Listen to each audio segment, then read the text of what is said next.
superstar LeBron James getting out of a Bentley. He did not attempt a shot in Game 1 until the team was already down by 20 points.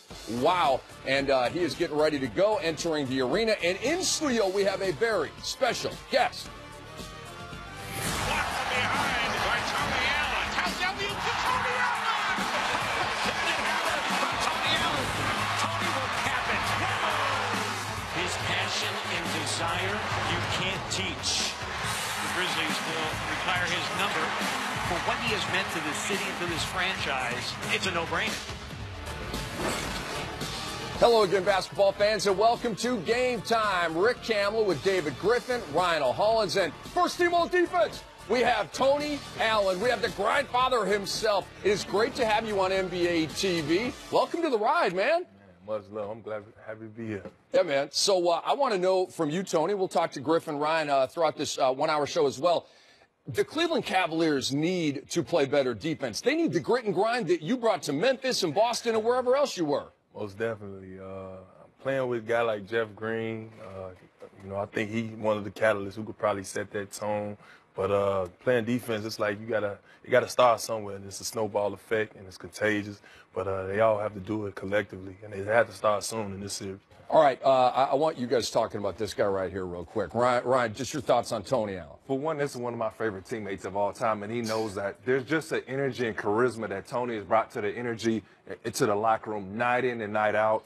And for me, I appreciate his craft because we always look at the offense, but defensively, what Tony brings to the table, he breaks every single rule you can imagine, and he locks down guys. He'll do the impossible. I mean, you can't guard that guy straight up. Tony guards him straight up. You can't guard two guys at the same time.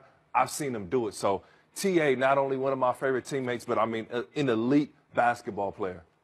I just don't know how we can do a highlight package leading into the introduction of the grindfather and not show him mauling somebody defensively. Yeah, they have my offensive game going on that highlight. I mean, that's not why they call him the grindfather. The dunking on the open rim, not what he's known for. Tearing somebody apart on the defensive end is what it was all about. And when you become known as the grindfather in a place that was all about overachieving and the grit and grind of the defensive side of the ball, that guy knows how to win in the playoffs for that alone. Yeah. And you just said it. I mean, defense equals winning, and T.A. certainly did a whole bunch of that. Pleasure to have him here. He'll be here throughout the night on NBA TV. Let's dive in with some headlines, y'all. Victor Oladipo had a playoff career-high 32 points in Sunday's win. Also added six threes, 6 rebounds, 4 assists, and 4 steals. He was incredible. LeBron James had 24, 10, and 12 in Sunday's loss for his 20th career playoff triple-double, becoming the second player all time with 20 or more playoff triple-doubles, and he's trying to ignore Lance. Good luck with that. George Hill and the Cavaliers were 8 of 34, or 23.5% from three-point range in Game 1, while the Pacers were a sizzling 11 of 28, or 39% from deep. And we take a look at LeBron quarter by quarter. They were down 19 at the end of the first. 2 points on 3 shots, no made field goals. Got it cooking a little bit in the second quarter, and you can see the plus-minus improved even better in the third, and then it tailed off in the fourth when they were minus 10. Now, after shoot-around today, LeBron said, I can dominate any way you like. My game of taking over a game is part facilitating. I've never changed my game. That's the only way I've been. If you look at any of my all-time high in scoring, I'm still giving you 8, 9, 10 assists. It's just who I am. I mean, I'm not, I don't go into a game saying I need to dominate scoring, and it's just I play the game the right way. That's just how I was taught. That's how my game is built. So facilitating is part of me, kind of dominating the game.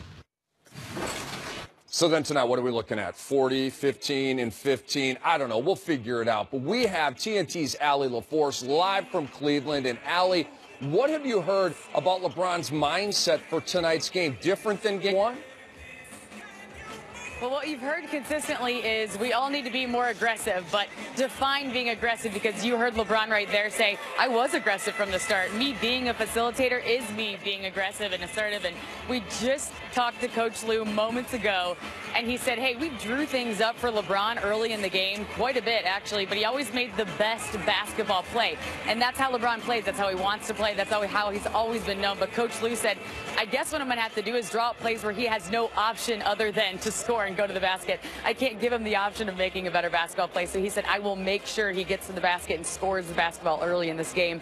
Kevin Love also came out and said, yes, I need to post up more and stop fading away from the three, be aggressive myself, but I expect LeBron to set the tone aggressively in this game. So all the pressure riding on him, not that that's any different from the regular season, but they're going to make sure he scores early. I mean, it's all been on him since he was like 8 years old in Little League and stuff, right? And Allie, you know, I know, everybody watching knows that when you go on the road in the playoffs for the first two games, all you want is a split. You just want to get home court advantage back to yourself. Indiana has already done that. So what are they talking about in terms of not being satisfied and going for the jugular here tonight, kind of like New Orleans did at Portland last night? I spoke with Victor Oladipo yesterday, and he was so humble, and he had such a great mentality heading into this game. I said, it seems like you figured Cleveland out winning 4 of 5 against them, and I know during the regular season it's not the same basketball team, but he said, we haven't figured anything out. It's all about game by game and making adjustments and playing our best basketball game. So they in no way, shape, or form feel like they own the Cavs because of the results of this season, the results of game one. They're taking it game by game, and they know how important it is to bring it back to the state of Indiana. He has a chip on his shoulder from being traded. He remembers the Dan Gilbert comments, although he's downplayed it quite a bit.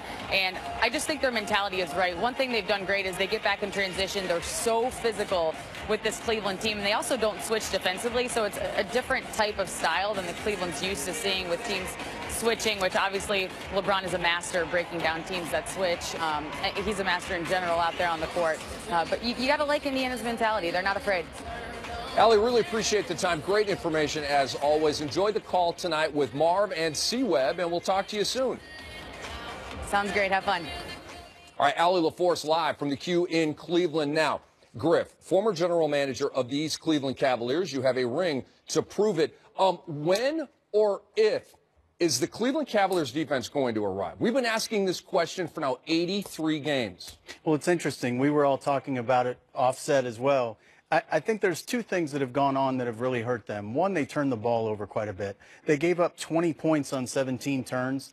For Indiana, that's a recipe for success on the road. It helps them get comfortable, which makes it more difficult on your set defense. But the biggest issue for Cleveland, and LeBron talked about it today, because of all the injuries they've had since the trades, they really have no familiarity or chemistry together on the defensive side of the ball. They don't have a lot of trust there. So the way they're going to have to overcome that, I think Coach Lue's going to have to play some guys that he does know have continuity and chemistry together. And I think he's going to have to play the guys that have more dog in them and just on an individual level are more about that side of the ball. And Ryan, what did Indiana do? Cleveland had 80 points in game one. What did Indiana do defensively on them? Well, they were physical. They knocked them off their spots, and they said, well, if LeBron is going to beat us, that's one thing, but the rest of these guys can't get going because then you are in for a long night. You know, if LeBron's scoring, he's facilitating, you really don't have a shot. So they were physical, and not only that, this is a very athletic Indiana Pacers team, and they're matching up very well, and they've got the biggest thing right now, confidence. Yeah, they sure do, and that confidence will be on display tonight, and the Cavs will be tested. Again, like I said with the New Orleans thing, not too many people outside of New Orleans thought they were going to go to Portland and win that game. They did because they kept their eye on the prize. Now, Tony, we all love the theater between Lance Stevenson and LeBron James. So I want you to enter the fray on that. Do you think he's actually getting into the head of LeBron James? None whatsoever. You see the stat line LeBron had 24, 10, and 12. This guy here has been into this stage before. Actually, he's going at a steady pace, if you ask me. The guy didn't shoot no shot, 2 shots in the first quarter, and he kind of paced himself through. I think if LeBron take a different approach, we probably wouldn't even talk about Lance Stevenson right now. What kind of different approach? Just attacking from the start, just being more aggressive and forcing his will on the game. I think it'll put Lance in foul trouble, get some of those bigs in foul trouble. And it'll go Cleveland way. One more quick question for you. Does anybody foul anybody harder in the NBA than Lance Stevenson on LeBron James? No, Lance kind of put it to he put it to the test. And a lot of people, probably kind of like that, considering LeBron James' arrogance. Okay, all right. We get an arrogance reference here early on from Tony Allen, and we are just getting started on Game Time. I like that, by the way. Coming up, we'll have the latest on former Pacer Paul George's hip and Donovan Mitchell's foot as we approach Game 2 from OKC tonight on NBA TV.